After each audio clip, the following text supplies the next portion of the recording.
This 4-year-old beggar girl is beaten for stealing a man's wallet, but his millionaire boss shows up and does something that shocks everyone. Comment on what you think will happen. Your opinion is very important, and subscribe to my channel to support my work. Your help is very important. The scorching July sun beat down on the asphalt of downtown Chicago when Lily, barely 6 years old, hid behind one of the columns of Daly Plaza. Her bare feet burned on the hot concrete, and the dirt-stained dress clung to her thin frame. She'd been living like this for 3 months, ever since she saw her grandma, Nana Rose, being taken away in an ambulance after collapsing in their cramped apartment. No one came to look for her. No one knew she existed. Her brown eyes, too large for her small face, carefully watched the activity in front of the Chase Bank. She had learned that men in suits kept important things in their pockets, and her stomach ached so much that she couldn't think of anything but food. That's when she saw Walter Harrison leaving the bank, distractedly fiddling with his phone while holding a brown leather briefcase. Lily took a deep breath. It was now or never. With the agility she had developed in these months on the streets, she approached the 45-year-old man from behind. Her small, quick fingers tried to reach the wallet that protruded from the back pocket of his dress pants, but Walter turned around at exactly the wrong moment. "You little thief!" he shouted, grabbing the girl's wrist tightly. "Trying to rob me, huh? Where are your parents? Where's the bum who should be raising you instead of letting you become a criminal?" The words lashed out like whips, and Lily felt tears burning her eyes. Walter squeezed her arm tighter and tighter, and she couldn't break free. People began to gather around, whispering and pointing at her as if she were a dangerous animal. "I'm taking you to the police station right now," Walter continued, his voice full of anger. "Street kids need to learn early that crime doesn't pay. Your deadbeat parents raised another criminal." It was then that a calm, deep voice cut through the air like a blade. "Let the girl go." Walter looked back and paled instantly. Bennett Caldwell stood a few feet away, his hands in the pockets of his perfectly pressed suit pants. At 58, the owner of Caldwell Construction had a presence that made people automatically shut up. His grey hair was impeccably combed, and his blue eyes observed the scene with an intensity that made Walter sweat. "Mr. Caldwell, the accountant stammered. "This girl was trying to rob me. I said let the girl go," Bennett repeated without changing his tone of voice, but in a way that left no doubt that he would not repeat himself. Walter immediately obeyed, and Lily fell to the ground, rubbing her sore wrist. She looked up and met Bennett's eyes. For a second, something passed between them, a silent recognition that neither of them could explain. "She tried to rob me, boss," Walter insisted nervously. "These street kids are dangerous. We can't let it go, otherwise—" "How old are you?" Bennett asked directly to Lily, completely ignoring his employee's words. "6, she replied in a low voice, but keeping her gaze fixed on his. "When was the last time you ate?" Lily hesitated. She didn't want to seem weak, but something in his voice made her want to tell the truth. "Yesterday. I think yesterday." "Morning." Bennett nodded slowly, then turned to Walter. "Go to the office. We have work to do." "But Mr. Caldwell, what about the girl? We can't just—" "Go to the office, Walter." This time, there was something in Bennett's tone that made the accountant recoil. Walter gave Lily one last look of contempt before walking away, muttering words she couldn't understand. The crowd began to disperse, leaving only Bennett and the girl in the hot plaza. "What's your name?" "Lily." "And where are your parents, Lily?" "I don't have any. I only had my Nana Rose, but she got sick and they took her away in a white car. A long time ago." Bennett knelt down, getting to her level. Lily could see small wrinkles around his eyes, and something in them that seemed familiar, although she was sure she had never seen him before. "Do you want to work for me?" The question took her by surprise. "Work? At my company?" Cleaning, organizing papers, small tasks. I'd pay you enough to feed yourself and have a place to sleep." Lily studied his face, looking for signs of lies or bad intentions. 3 months on the streets had taught her to distrust all adults, but there was something different about Bennett, something that made her feel that maybe, just maybe, she could trust him. "Why?" she asked. "Why do you want to help me?" Bennett was silent for a long moment, looking at some distant point beyond the plaza. "Because everyone deserves a chance," he said finally, "and because I recognize something in you." "What?" "The same hunger in your eyes that I had when I was your age." Lily didn't fully understand what he meant, but something inside her recognized the truth in those words. It was as if he knew exactly what she was going through. "If I accept," she said slowly, "you won't try to take me somewhere I don't want to go." "No." "And if I want to leave, can I leave?" "You can." Lily looked once more into Bennett's blue eyes, searching for any sign of deception. She found none. "Okay," she said finally, "I accept." Bennett stood up and held out his hand to her. Lily took it, and together they walked towards the Caldwell construction building. She didn't know yet that that simple handshake would change her life forever, nor that the secrets Bennett carried were about to transform everything she thought she knew about family, loyalty, and the true meaning of home. As they crossed the street, Walter watched them from the office window, his eyes narrowed with anger and something that looked a lot like fear. The Caldwell construction building rose like a fortress of glass and concrete in the heart of Chicago. Lily had never entered such a large and clean place. The marble floor shone so much that she could see her reflection, and the air conditioning made her shiver after months in the scorching sun. "Donna Marlene!" Bennett called to the receptionist, a woman with white hair and thick glasses. "This is Lily. She'll be working with us starting today." Marlene looked the girl up and down, noticing the dirty dress and bare feet, but said nothing. She had known Bennett for 15 years and knew that when he made a decision, he didn't change his mind. "What kind of work, Mr. Caldwell?" she asked diplomatically. "Cleaning the office after hours, organizing simple documents, nothing heavy?" Lily watched everything with wide eyes. There were huge plants in the corners, paintings on the walls showing buildings and houses, and people dressed in clothes that seemed to have never seen a speck of dirt. It was like entering another world. "First, let's sort out your situation," Bennett said, guiding her down the hallway. "Marlene, can you ask someone to buy suitable clothes for Lily? Kid's size, something. Practical and comfortable. Of course, Mr. Caldwell." Walter appeared at the end of the hallway, carrying a stack of papers. When he saw Lily, his face contorted in a look of displeasure. "Mr. Caldwell, can I speak with you in private?" he asked, casting a disdainful glance at the girl. "You can speak here," Bennett replied dryly. Walter hesitated, clearly uncomfortable. "It's about company security issues, hiring protocol. You know we need documents, references." "Lily is not a registered employee, Walter. She's a temporary helper." "But, sir, a child loose in the office. She can see confidential documents, mess with important things." "Are you questioning my judgment?" Bennett's voice dropped dangerously low. Walter swallowed hard. "No, sir, never. I was just thinking about the company." "Great. Then get back to work." Lily watched the exchange between the two men, her sharp mind capturing every nuance. There was something beyond professional concern in the way Walter looked at her. It was fear mixed with anger, as if she were a personal threat to him. Bennett led her to his office, a large room with a solid wood desk and bookshelves filled with books. There was a small auxiliary table in the corner where he pointed. "You can sit there. I'll explain what I need you to do." Lily sat down in the chair, which was too big for her, and paid attention as Bennett showed piles of paper. "These are budgets and contracts already finalized," he explained. "I need them organized by date and placed in these files. Can you read numbers?"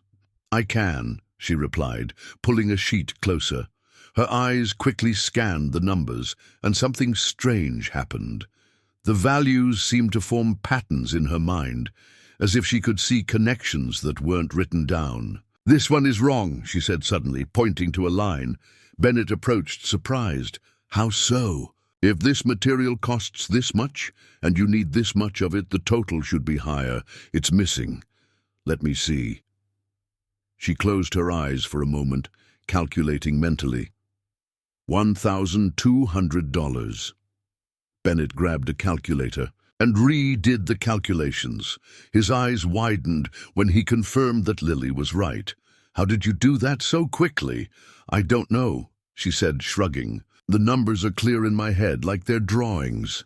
Bennett watched her with an expression she couldn't decipher. There was surprise, but also something that looked like recognition, as if she had confirmed something he already suspected. In the following days, Lily settled into the routine of the construction company. She arrived when the employees were leaving and stayed until Bennett finished his work. Marlene had bought simple but clean clothes for her, and Bennett arranged a corner in the back of the building where she could sleep, with a small mattress and some blankets. It was better than anywhere she had slept in the last few months, but Lily kept her guard up. She had learned that good things could disappear at any moment. What surprised her most was how Bennett treated her. He didn't talk to her as if she were a stupid or pitiful child. When she asked questions about the numbers and projects, he answered seriously, sometimes even drawing diagrams to explain how the construction of a building worked. "Why do you know so much about this?" she asked him one night while they were organizing blueprints. "I learned out of necessity," he replied. "When you have nothing, you need to learn to build everything from scratch. Didn't you used to have anything?" Bennett stopped what he was doing and looked at her for a long moment. "I didn't. For a long time." "What was it like?" "Difficult. Lonely. You learned to rely only on yourself." Lily nodded. She understood exactly what he meant. It was in the third week that she found the photograph. She was organizing drawers when her fingers touched something at the bottom of one of them. It was an old photo, slightly faded, showing a boy with dark hair who couldn't have been more than 7 or 8 years old. He was in front of a building she didn't recognize, but there was something familiar in his eyes, something that made her look more closely. The boy had the same expression she saw in the mirror, cautious, alert, like someone who had learned too early that the world could be dangerous. "What are you doing?" Bennett's voice behind her made her jump. "Sorry," she said quickly, trying to put the photo back in the drawer. "I was just organizing and—" But Bennett had already seen what she had found. His face paled, and he took the photo from her hands with a brusque movement. "This drawer is off limits," he said, his voice colder than she had ever heard it. "Don't touch it again." "Who is the boy in the photo?" Lily asked, her curiosity stronger than her fear. "No one important," he replied, putting the photo away in another place. "Someone from the past." But Lily had caught something in his expression, a pain so deep that it made her recoil. Whoever that boy was, he meant much more to Bennett than he was willing to admit. That night, as she lay on her mattress in the back of the construction company, Lily couldn't stop thinking about the photograph. There was something about that boy that bothered her, a feeling that she had seen him before, although she knew it was impossible. Outside, she didn't know that Walter had stayed late, watching through the window and taking notes on what he saw. He had noticed how Bennett treated the girl, the special attention he gave her, and it made him increasingly furious. Why did a street kid deserve more consideration than him, who had worked at the company for 5 years? What was so special about that girl? Walter was determined to find out, and if it was necessary to investigate Bennett's past to understand, he would. Do it, after all. Everyone had secrets, and he was willing to dig deep to find his. 2 months had passed since Lily started working at the construction company, and her routine was established. During the day, while the employees worked, she stayed, In the small room that Bennett had improvised for her in the back of the building, studying the math books he had bought. At night, when everyone left, she organized documents and cleaned the office. It was a better life than anything she had known, but Lily still felt like a stranger watching a world to which she did not completely belong. The employees greeted her politely, but always with a certain discomfort, as if they didn't quite know how to treat her. Walter was different. He simply ignored her, or when he needed to talk to her, he did so with a coldness that made her shiver. Lily had learned to avoid him, but she noticed that he watched her constantly, like a cat watches a mouse. "Your calculations are getting better and better," Bennett said one Friday night, reviewing the exercises she had done. "You have a natural talent for numbers." "Why is that important?" Lily asked, curious. "Because in my business, numbers are everything. Miscalculate a budget, and we can lose a lot of money. Miscalculate the structure of a building, and people can get hurt." Lily nodded, absorbing the information. She liked how Bennett talked to her, always explaining things seriously, as if her questions were important. "Can I ask you something?" she said hesitantly. "Of course." "Why did you help me that day? Really?" Bennett stopped writing and looked at her. For a moment, Lily thought he wouldn't answer, but then he sighed and leaned back in his chair. "You remind me of someone I knew a long time ago," he said finally. "Who?" "A boy who was also alone in the world, who also had to fend for himself, to survive." "What happened to him?" Bennett's eyes became distant. "He grew up. He learned that the world can be cruel, but also that there's always a chance to start over if you're willing to work hard enough." Lily sensed that there was much more to this story, but something in Bennett's expression stopped her from pressing further. Instead, she turned her attention back to the papers on the table. That's when she noticed something strange in one of the blueprints. "This calculation here is wrong," she said, pointing to a series of numbers in the margin. Bennett leaned in to see. "Where?" "Here. If this wall is this thick and needs to withstand this weight, the type of material should be different, stronger." Bennett grabbed a calculator and redid the calculations. His eyes widened when he realized she was right again. "How can you see these things so quickly?" "I don't know," Lily admitted. "It's like the numbers are talking to me. They tell me when something isn't right." Bennett watched her for a long moment, and there was something in his expression that she couldn't identify. It was admiration mixed with something that seemed almost fear. "Lily," he said slowly, "would you like to learn more about construction? Not just numbers, but how a building is actually built?" Her eyes lit up. "Can I?" "Tomorrow is Saturday. I'll take you to one of our construction sites. Want to come?" Lily nodded enthusiastically. It was the first time Bennett had invited her to leave the construction company, and she was eager to see how the numbers she organized turned into real buildings. On Saturday morning, Bennett arrived early and found Lily already awake, waiting anxiously at the back door. She had chosen her best outfit, simple jeans and a white t-shirt that Marlene had bought for her. "Ready?" he asked, and she nodded. Vigorously. The construction site was on the outskirts of Chicago, a housing complex that Caldwell Construction was building for low-income families. When they arrived at the site, Lily was fascinated by the activity: men carrying materials, machines digging, the constant noise of construction.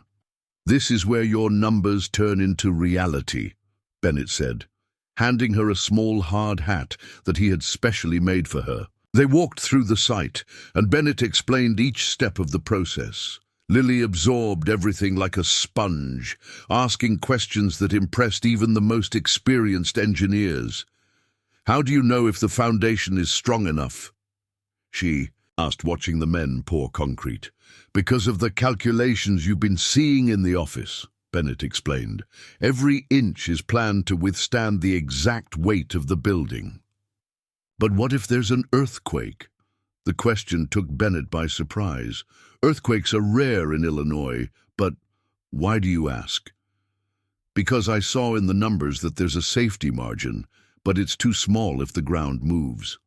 Bennett stopped walking and looked at her. You figured that out on your own? Yes, it's obvious, isn't it?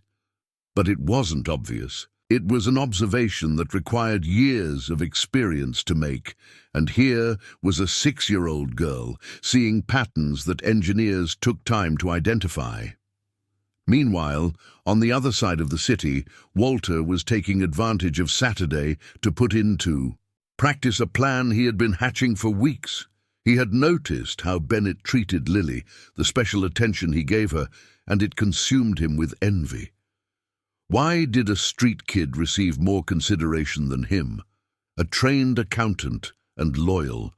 Employee for 5 years? Walter had decided to investigate Bennett's past, and he started with the public records at City Hall. If there were secrets to be discovered, he would find them. What he found in the old records left him perplexed. According to official documents, Bennett Caldwell had been born into a middle-class family in Chicago, the son of a small businessman. But Walter had known his boss for years, and there were inconsistencies in the story. Bennett talked about construction like someone who had learned on the job, not in theory. His hands had calluses from someone who had done hard work, and he knew every aspect of manual labor with an intimacy that came only from experience. In addition, there was the issue of age. The document said that Bennett was 58 years old, but some details didn't add up. Walter decided to dig deeper. Back at the construction site, Lily was having the best morning of her life. For the first time since her Nana Rose had disappeared, she felt truly interested in something, as if she had found a purpose. "Can I draw some ideas?" she asked Bennett. "What kind of ideas?" "To improve the project, I have some suggestions." Bennett gave her paper and pencil, curious to see what she would produce. What he saw left him speechless. Lily had drawn modifications to the structure that were not only feasible, but that would make the building safer and more economical. "Where did you learn this?" he asked, genuinely impressed.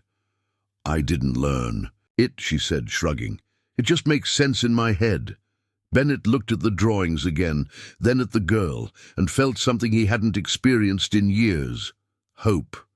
Not just the hope of helping a child in need, but the hope that he had found someone truly special, someone who could understand his life in a way that no one else ever had.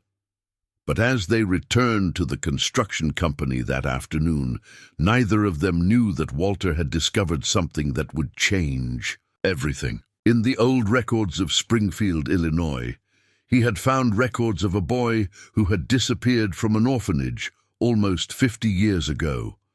A boy whose real name was not Bennett Caldwell. And even more disturbing, there were records of a family looking for a lost child, a family that had offered a reward for information about a missing boy who, according to the description, had exactly the same birthmark that Walter had noticed on Bennett's wrist. The truth about who his boss really was about to come to light, and Walter planned to use that information to regain his position of trust, no matter what it cost Lily. It was a cloudy Monday when the woman appeared at the reception of Caldwell. Construction. Josephine Josie Davis, 38, carried a folder of documents and a smile that didn't reach her eyes. Her hair was pulled back in a tight bun, and she wore a grey pantsuit that tried to convey professional seriousness, but there was something in her posture that made Marlene uncomfortable. "Good morning," Josie said in a voice that was too sweet. "I'm a social worker from the Department of Children and Family Services. I need to speak with the person responsible for a minor who works here. Lily Smith." Marlene frowned. "Works here? Well, Mr. Caldwell can better explain the situation. I'll call him." As Marlene walked away to get Bennett, Josie carefully observed the surroundings. It was even more luxurious than Walter had described when he contacted her the previous week. The accountant had been very specific about the situation. A rich businessman who had informally adopted a street girl without following any legal protocols. For Josie, who lived off small scams and had lost her real job as a social worker. 2 years earlier, for irregularities, this situation seemed like a golden opportunity. Bennett appeared in the hallway, and Josie immediately noticed the change in his expression when he saw her.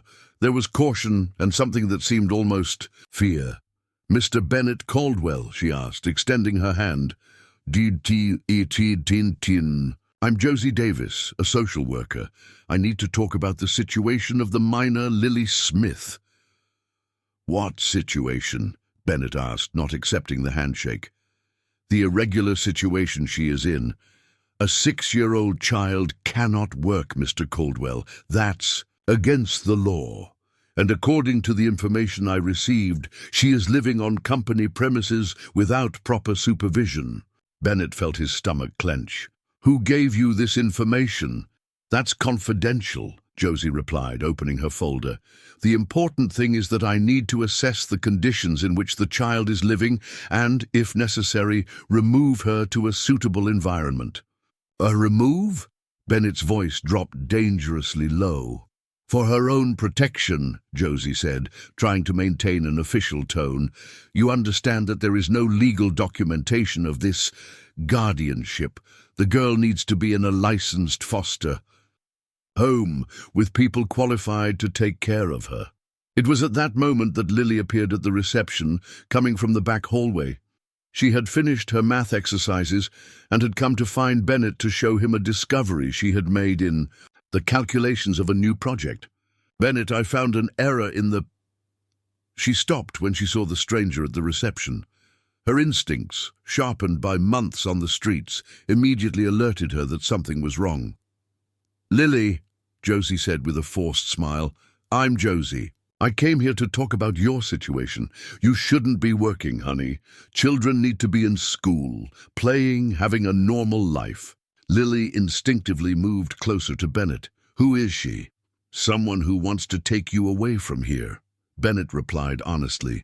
Lily's face paled. "I don't want to go. I'm fine here." "Honey," Josie continued, her voice honeyed, "I know it may seem scary, but there are rules that exist to protect you. Mr. Caldwell is not your family, and you need to be with people prepared to take care of a child." "He takes good care of me," Lily said, her voice becoming firmer. "Better than anyone ever has." Josie opened the folder and pulled out some papers. "I have here a temporary order to assess your living conditions. If there is no suitable resolution, I will be forced to remove you today." Bennett looked at the documents she was showing. They seemed official, but there was something about them that didn't completely convince him. However, he knew he couldn't risk a legal confrontation that could result in Lily being taken away from him. "What do you want?" he asked directly. Josie seemed momentarily destabilized by the direct question, but recovered quickly. "I want what's best for the child, naturally." "Naturally," Bennett repeated, his tone making it clear that he didn't believe her. "And what would be best, in your opinion?" "Well," Josie said, pretending to consult her papers, "there are a few options. A suitable shelter, a licensed foster family, or possibly a formal guardianship arrangement, provided certain conditions are met."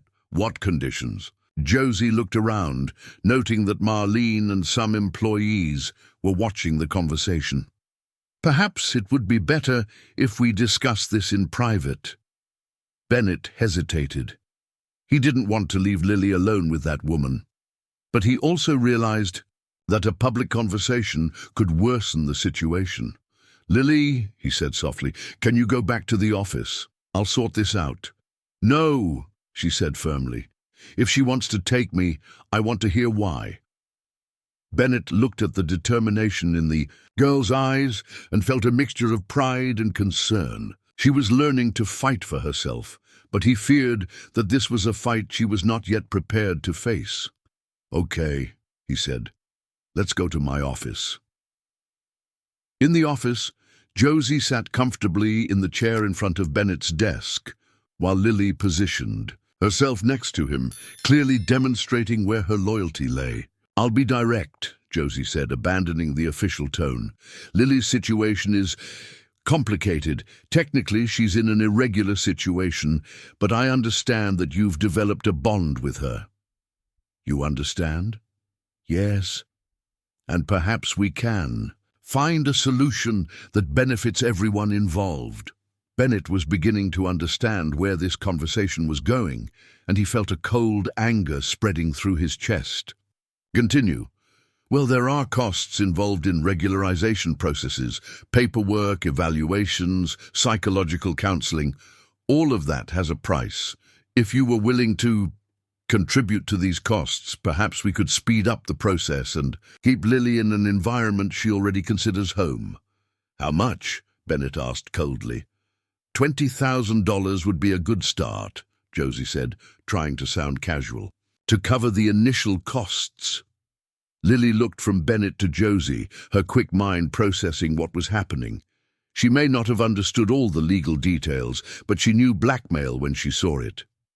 "You're not a real social worker," she said. Suddenly, Josie turned to her, surprised. "Of course I am, honey." "You're not," Lily insisted. "Real social workers don't ask for money, and your papers are wrong." "How so wrong?" Bennett asked. Lily pointed to the documents on the table. "The date is written differently in different places, and the stamp has a number that doesn't match the department code." Bennett picked up the papers and examined them more closely. Lily was right. There were inconsistencies that he hadn't noticed initially, but that jumped out at him when you knew what to look for. "Also," Lily continued, "real social workers come with other professionals when they're going to remove a child, and they don't negotiate about money." Josie's face was turning red. "The girl is being taught to disrespect authorities." "This only proves that she's smarter than you thought," Bennett cut in, standing up. "And now I'm going to ask you for the last time. Who sent you here?" Josie looked from Bennett to Lily, realizing that her plan had completely collapsed. The girl was too smart, and the man was clearly willing to protect her. "This isn't over," she said, standing up abruptly. "I'll be back with real documents and real authority." "No," Bennett said calmly. "You won't be back, because if you show up here again, I'm going to make some calls to verify your real credentials. And I have a feeling that you don't like what I'm going to discover." Josie stormed out of the office, her anger evident. In the reception area, she passed Walter, who had arrived a few minutes earlier and was pretending to work while trying to overhear the conversation. When she left the building, Walter discreetly followed her. He had paid her to try that scam, hoping it would create enough problems to make Bennett give up on Lily. But now he needed to make sure she didn't rat him out. Meanwhile, in the office, Lily looked at Bennett with a serious expression. "Is she really coming back?" "I don't know," Bennett admitted. "But if she does, we'll be ready." "Why would someone lie about being a social worker?" "For money. There are people who take advantage of situations like ours to make easy money." Lily nodded, but there was something else bothering her. "Bennett." "Yes? How did she know about me? Who told her I was here?" It was a question that Bennett was also asking himself, and the answer he feared most was the most obvious. Someone inside the company itself had provided information about Lily to that woman. Someone who wanted to see her gone, and he had a very strong suspicion about who it could be. Chapter 5. Revelations. 3 weeks had passed since the incident with Josie, and a silent tension hung over Caldwell Construction.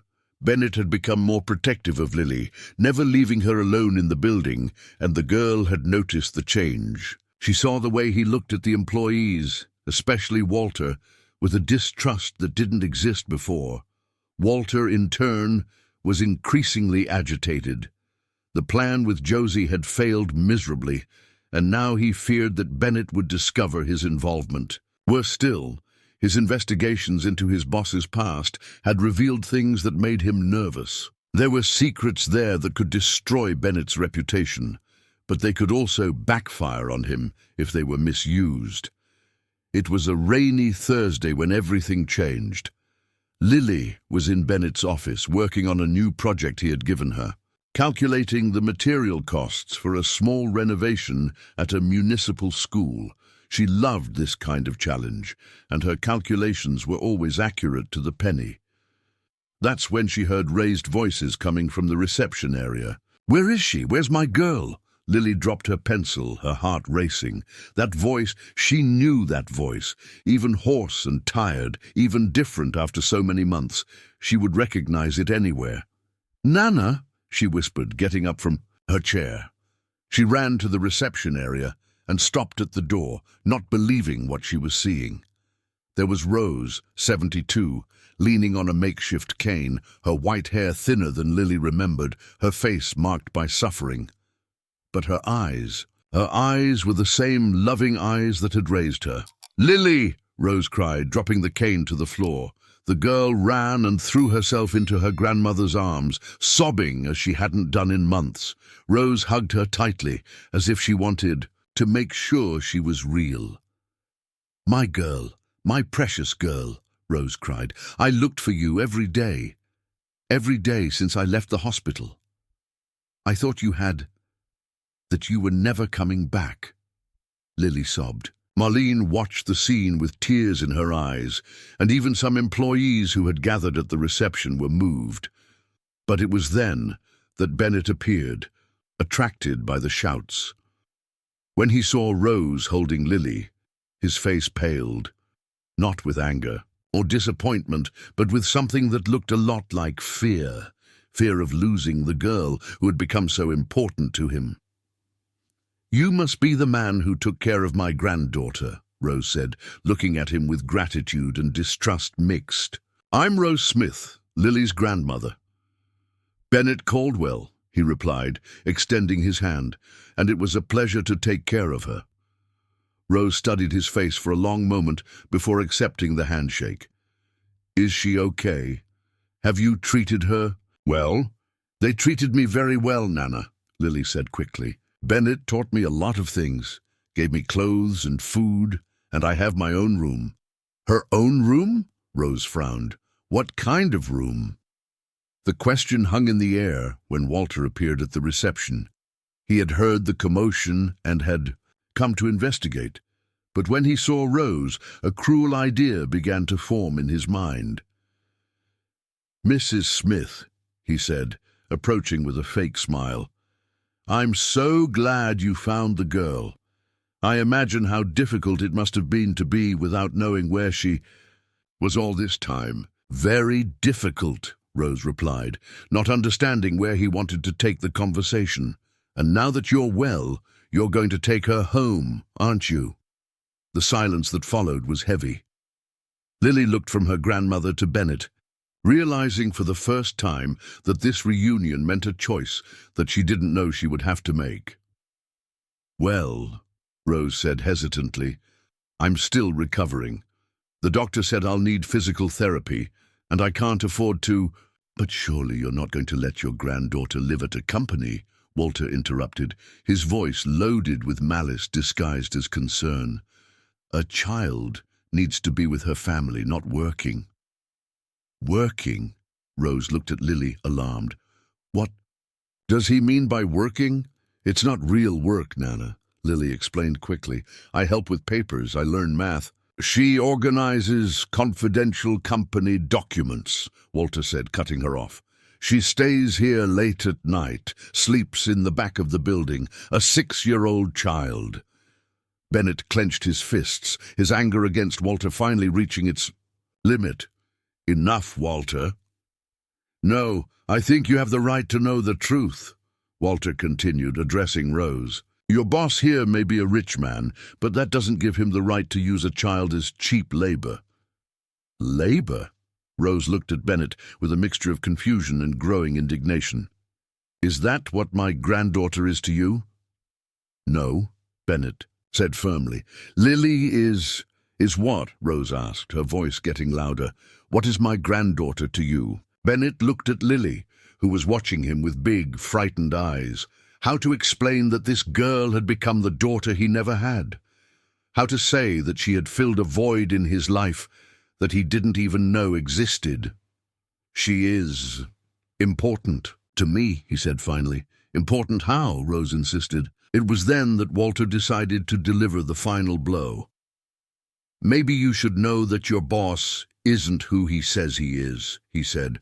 Bennett Caldwell isn't even his real name. The silence that followed was deafening. All eyes turned to Bennett, who was as pale as a ghost. What is he talking about? Rose asked. Bennett looked at Walter with a fury that made the accountant recoil. You don't know what you're talking about, don't I? Walter pulled a folder of papers from his desk. Birth certificates that don't match, orphanage records in Springfield, a boy who disappeared 50 years ago. Stop it, Bennett shouted. But it was too late. He lied about who he is, Walter continued triumphantly. He lied about his origin, his family, his real age, and now he wants us to believe that his intentions with a 6-year-old child are pure. Rose held Lily tighter. Is it true? Did you lie about who you are? Bennett looked at Lily, who was watching him with an expression of confusion and hurt that broke his heart. Yes, he said softly. I lied about some things. What things? Lily asked, her voice small. My real name isn't Bennett Caldwell, and I wasn't born into a middle-class family, like I said. I grew up in an orphanage. I ran away from there when I was 8 years old and lived on the streets for 2 years before I managed to start over. So you lied to me, Lily said, tears beginning to run down her face. About that, yes, but never about what I feel for you, never about wanting to protect you. How can I trust someone who lies about who they are? Rose asked, wrapping Lily in her arms. Let's go, honey, now. No! Lily cried, fighting against her grandmother's hug. I don't want to go. Lily, you don't understand. I do understand, the girl shouted. I understand that everyone lies. I understand that everyone leaves. I understand that I can't trust anyone. She broke free from Rose's embrace and ran down the hallway, passing everyone without looking back. Bennett took a step to follow her, but Rose stopped him. You've done enough, she said coldly. Don't come near my granddaughter again. As Rose left the building looking for Lily, Bennett turned to Walter with an expression that made the accountant swallow hard. You're fired, he said with deadly calm. Take your things and get out now. Sir, I was just protecting the girl.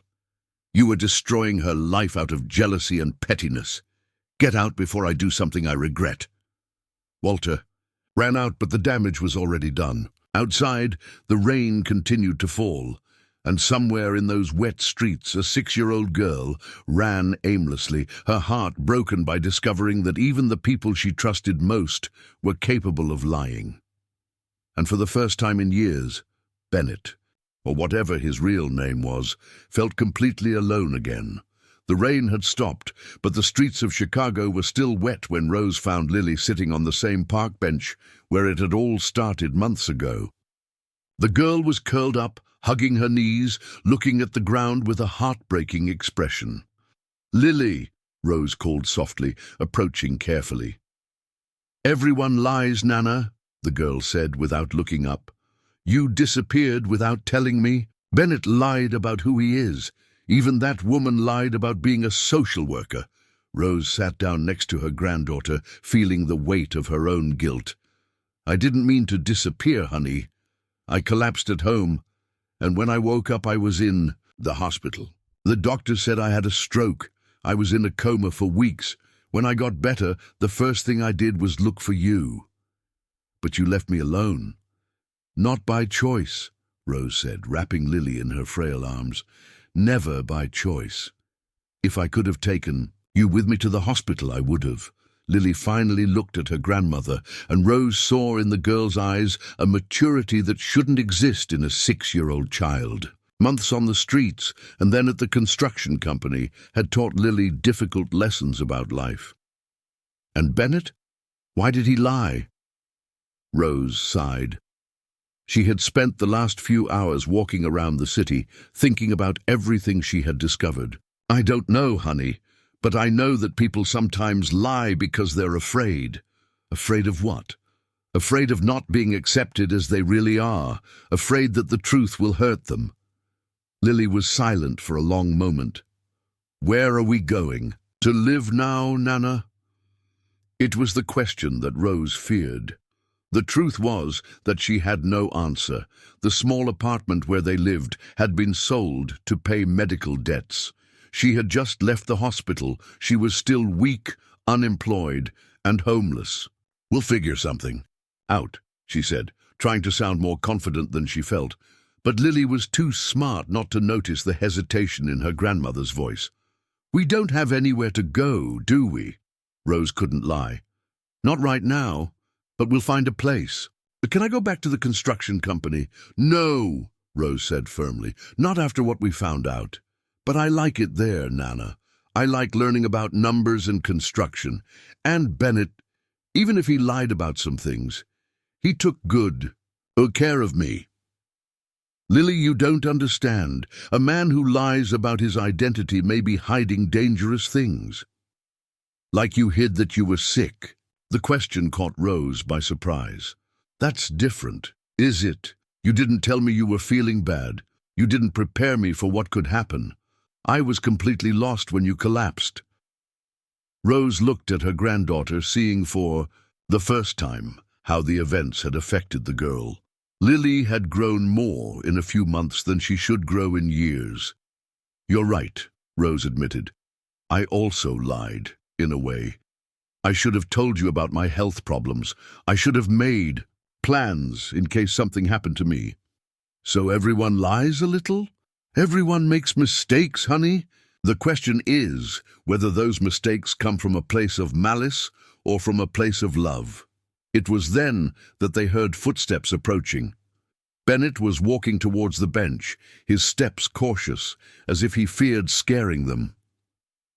Can I sit down? He asked when he got close. Rose looked at Lily, who nodded slowly. Bennett sat down at the other end of the bench, maintaining a respectful distance. I came to tell you the truth, he said, all of it. We're listening, Rose said coldly. Bennett took a deep breath. My real name is Bento Smith. I was born in Springfield, Illinois, to parents who died when I was 5 years old. I went to an orphanage, but it was a terrible place. Children were mistreated, starved, some even disappeared. When I turned 8, I ran away. He paused, the memories still painful after so many years. I lived on the streets for 2 years. I learned to survive like Lily learned. I slept in cold places. I went hungry. I learned to distrust everyone. Until one day, a man who worked in construction offered me a job. Real work, not exploitation. And then, Lily asked, interested despite everything. I learned everything about construction from him. He was a good man. He treated me like a son. When he died, he left me some savings. I used that money to start my own company, but I needed a clean identity. Bennett Caldwell was the name of a boy who had died as a baby. I took his identity and built my life. Why are you telling us this now? Rose asked. Because when I saw Lily that day in the plaza, I saw myself. I saw a smart and brave child who deserved a chance. And because, he looked directly at Lily, because she became the daughter I never had, the family I never thought I would have. But you lied to me, Lily said, her voice still hurt. I lied about my past because I was afraid. Afraid that if they knew the truth, they wouldn't respect me. Afraid that they would find out that I was no different from any other street kid who managed to get lucky. But you're different, Lily said. You managed to build a company. You learned so much. I managed it because someone believed in me, like I believe in you. Rose had heard everything in silence, watching the interaction between Bennett and her granddaughter. It was impossible not to see the genuine affection between them, but her concerns remained. And now, she asked, What do you want? I want to help, Bennett said simply. You two have nowhere to go. I have a big, empty house. Rose needs medical care that she can't afford. Lily has an extraordinary talent that should be developed. In exchange for what? For nothing. Just the chance to be part of a real family. Rose looked at Lily, who was watching Bennett with a thoughtful expression. What do you think, honey? I think everyone deserves a second chance, Lily said slowly. You had a second chance when you recovered from your illness. Bennett had a second chance when that man helped him. Maybe it's our turn to give him a second chance. And if he disappoints us again, then we'll leave, Lily said with impressive maturity. But if we don't try, we'll never know if people can change. Rose looked at the man who had taken care of her granddaughter for months. She saw in the lines of his face the same weariness that she felt, the same need for human connection. And she saw something more. Hope. It would have to be with some conditions, she said finally. Anything, Bennett replied quickly. Lily remains my responsibility. She goes to school, has time to study and play. No work. I agree. And you, never lie to her again, about anything. If she asks something you can't answer, say you can't answer. But don't lie. I promise. And I want to contribute too. As soon as I'm better, I'll look for work. We're not charity. Bennett smiled for the first time since the confrontation at the construction company. Actually, I have a proposal. Lily has a natural talent for numbers and construction. How about she goes to school normally in the morning, and in the afternoon she has private math and engineering lessons? Not as work, but as education. Lily's eyes lit up. Can I? And you, Rose, Bennett continued, could supervise this. Make sure she's really learning and developing, not being exploited. Rose considered the proposal. It was a solution that gave everyone what they needed. Lily would have education and development. She would have a purpose and supervision, and Bennett would have the family he sought. What if Walter comes back, if he causes more problems? Walter was fired, and as for the documents he had, well, there are legal ways to resolve identity issues. I should have done it years ago. Lily looked from her grandmother to Bennett. So we're going to be a family, a different family, Rose said. But maybe it's exactly the type of family we needed. Bennett held out his hand to Rose. A fresh start? She shook his hand. A fresh start. When they got up from the bench, Lily walked between the two, holding each of their hands. For the first time in months, she felt truly safe, not because someone had lied to protect her, but because she had finally found people willing to tell the truth, no matter how difficult it was. A year later, Lily was in the garden of the house she now called home, showing Rose the architectural designs she had drawn at school. Bennett arrived from work and found the two most important women in his life laughing together. Walter had gotten a job in another city, far from the problems he had created, and although he sometimes thought about Chicago, he knew he had burned bridges that could not be rebuilt. Caldwell Construction continued to thrive, now with an additional purpose. Part of the profits went to a program that Bennett had created to help street children, offering them real opportunities for education and development. And Lily continued to be the extraordinary girl she always was, but now with something that had been missing for so long, the certainty that she was exactly where she should be, surrounded by people who loved her not despite who she was, but exactly because of it. Because sometimes the best families are not those we are born into, but those we choose to build, one day at a time, with truth, love, and the courage to give second chances.